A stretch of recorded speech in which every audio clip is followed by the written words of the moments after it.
শেখ হাসিনা সরকারের পতনের পর থেকেই ভারত ও বাংলাদেশের মধ্যকার কূটনৈতিক সম্পর্কে শুরু হয় টানাপোড়েন।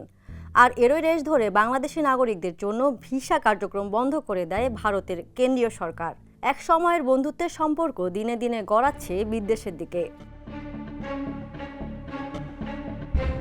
এদিকে রাজনৈতিক অস্থিরতা ও ভিসা জটিলতার প্রভাবে কলকাতার পর্যটন নির্ভর অর্থনীতিতে নেমে এসেছে ধস।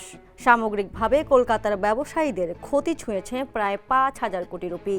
ভারতের প্রভাবশালী সংবাদ মাধ্যম টাইমস অফ ইন্ডিয়া স্থানীয় ব্যবসায়ীদের সঙ্গে কথা বলে এই তথ্য প্রকাশ করেছে। বাংলাদেশি ने तो एरिया फ्लॉप। শুধু ব্যবসা প্রতিষ্ঠানই নয়, পর্যটন নির্ভর অনেক অনানুষ্ঠানিক খাতের মানুষের জীবনেও আঘাত এনেছে প্রায় 1 বছর ধরে চলা এই ভিসা সংকট। হোটেল কর্মী, গাইড, রাঁধুনি, গাড়ি চালক থেকে শুরু করে হোমস্টে অপারেটররাও উপার্জন হারিয়ে এখন দিশেহারা।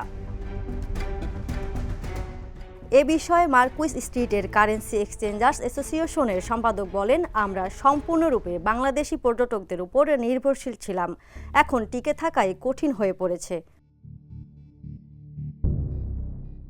বেশ কিছু ছোট ও মাঝারি রেস্তোরাঁ বন্ধ হয়ে গেছে, বড় রেস্তোরাঁগুলোর ব্যবসাও অর্ধেকের নিচে নেমে এসেছে।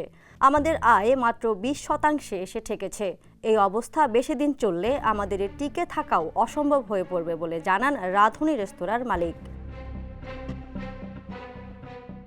মহামারীর পরে ঘুরে দাঁড়ানোর আগেই আবারও এমন সংকট তাদের অস্তিত্ব টিকিয়ে রাখাকে কঠিন করে তুলেছে। দ্রুত পরিস্থিতির উন্নয়ন এবং দুই দেশের মধ্যে কূটনৈতিক সম্পর্কে পুনঃস্থাপনের আশায় প্রহর গুনছেন ক্ষতিগ্রস্ত ব্যবসায়ীরা। ফারজান ইলা, দ্য নিউজ।